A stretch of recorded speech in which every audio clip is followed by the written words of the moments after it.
You are ready. All right, thank you. And thank you everyone who's come in so far, and we may have a few more coming in. This is the community meeting for SP2021-16, which is for the Cassius Corner substation. Give me just a moment, I'll share my screen here.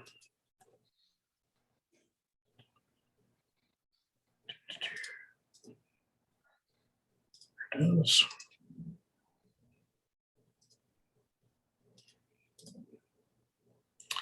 Alrighty, so this is, again, a community meeting for this special use permit. And the way we'll do this is I will do a quick introductory presentation on how the county's review processes work and give you some information how to reach me if you have questions. And then I'll turn it over to Brianna Eddy and Chuck Ward, who are representing the applicants, which is the Central Virginia Electric Cooperative.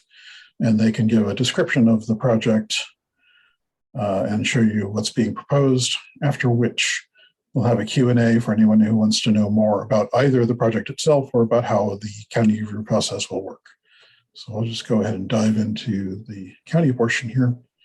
So again, today, this is a community meeting. The point is to share information about a new project that's under review, to get public input on the project and to inform the county and the applicant of concerns in the surrounding area. So this is a special use permit review.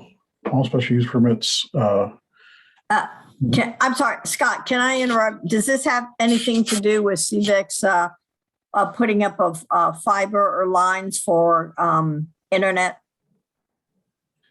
I don't believe it is, but we can, when the applicants get to their part, they can explain if there's any connection to that or not.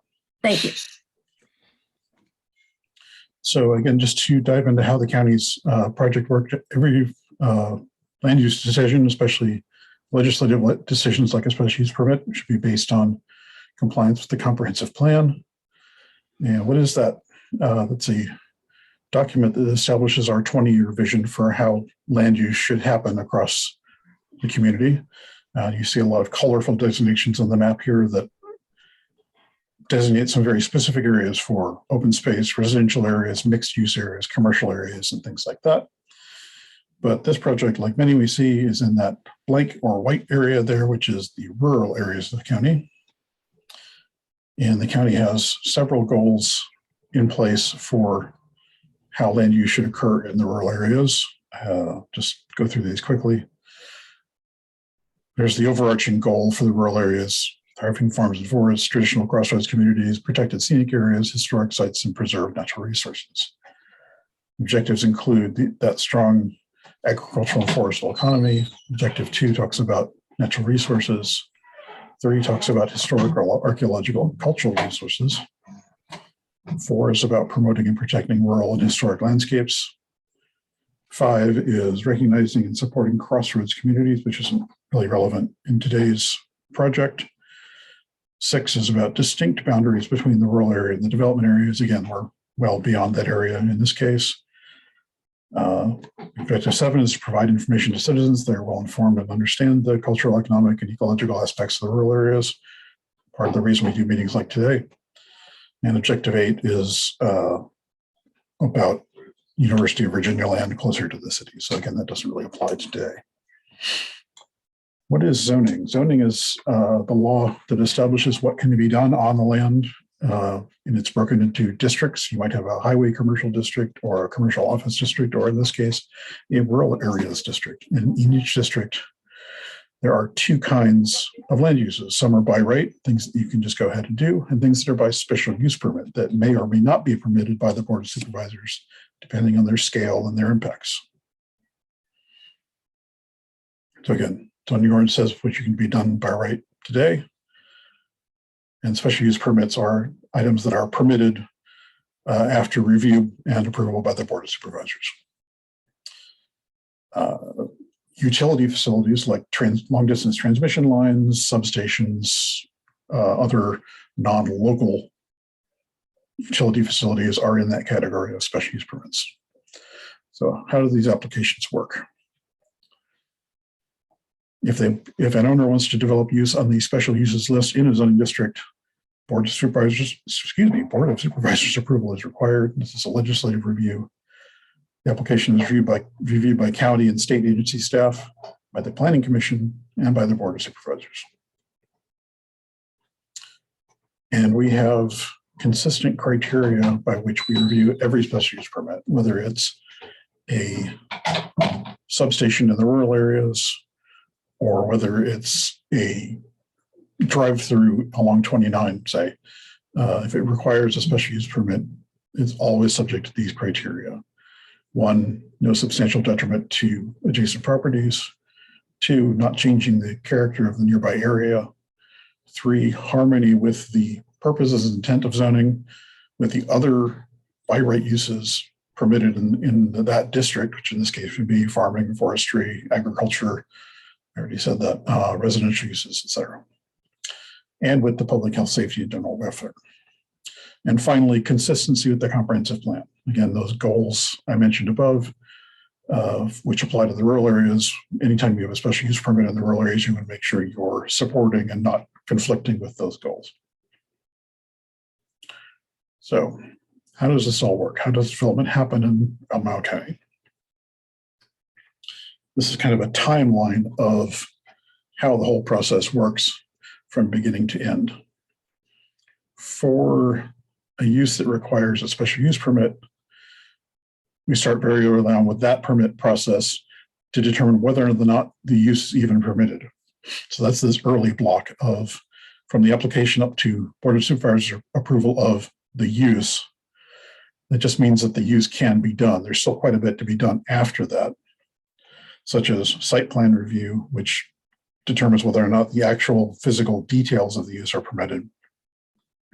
And then the fine details like building permits and zoning clearances, which is true for any use. If those permits are needed, that's the sort of fine-grained county review at the very end of the process. So where are we now? We're about there. Early on in the special use permit portion of the process, long before any sort of construction happens, assuming that the permit ends up being approved. Timeline for this particular project, the application was received back in October. Staff has reviewed it and sent comments back to the applicants. We are currently scheduled for a Planning Commission public hearing on January 18th.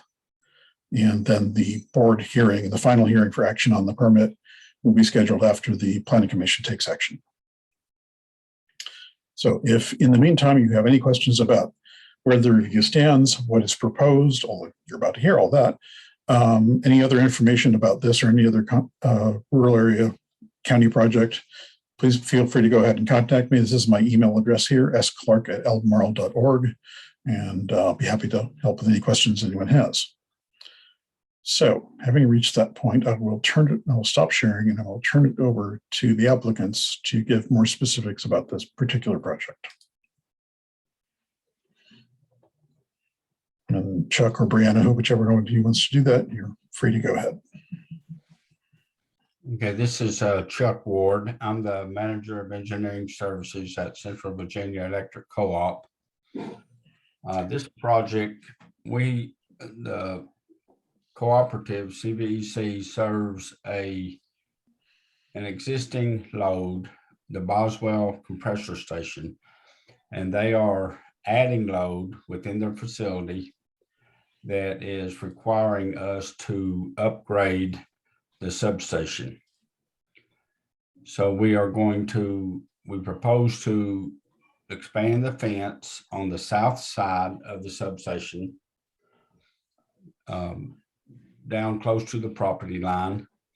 And we're going to move some of the equipment inside of the station that is on the north side, going to rebuild it on the south side and have new facilities. We're going to improve the substation, replace some equipment in there to make it more reliable. But it's a simple project. We're just going to move, I think it's 63 feet, the fence southward. It's on existing Central Virginia Electric Co-op property. So there's no additional property, no additional easements are needed. we'll just be expanding our fence so that we can rebuild some of the equipment inside the substation. And then on the north side, where we're going to be removing some of that equipment, we'll be installing some additional equipment there that's still required to keep the substation operational. That will allow us to serve the load additions at the Boswell compressor station. As far as any height of structures, there will not be anything any taller than what is already existing. And most of what we will be installing will be significantly less than the tallest structures that's there. The station that is to the northwest of us, as you're looking at this picture, it would be at the 10, 11 o'clock time frame if 12 o'clock is straight up. That is the Dominion substation. And then our substation, the Central Virginia substation, borders the Dominion substation. And we'll be, again, expanding our fence out to about the edge of where Dominion's fence is so that they line up.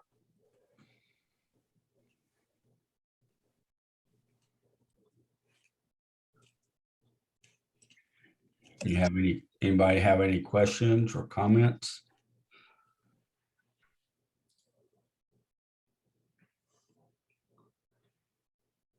I believe if anyone in the who's attending wants to ask a question, you can just go to your Zoom screen. There's a raise hand button you can click, and that will let Carolyn know that you have a question and would like to speak.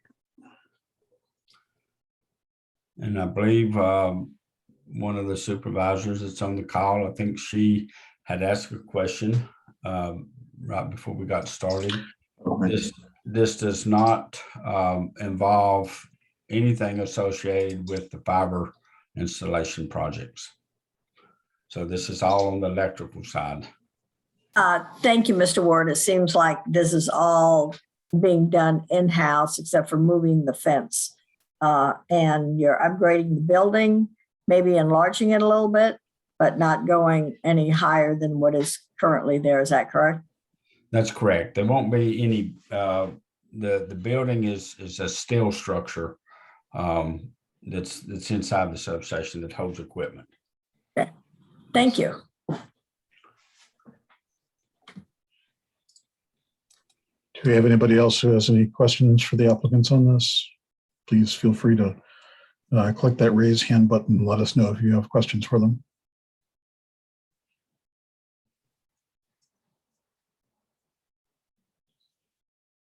You can see, I will make a comment real quick. You can see in this picture that's on the screen,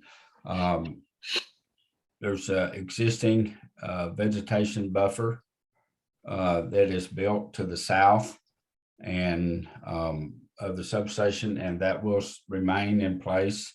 It will not be disturbed at all, and it will provide a very good buffer for the substation in addition to the addition that we're proposing.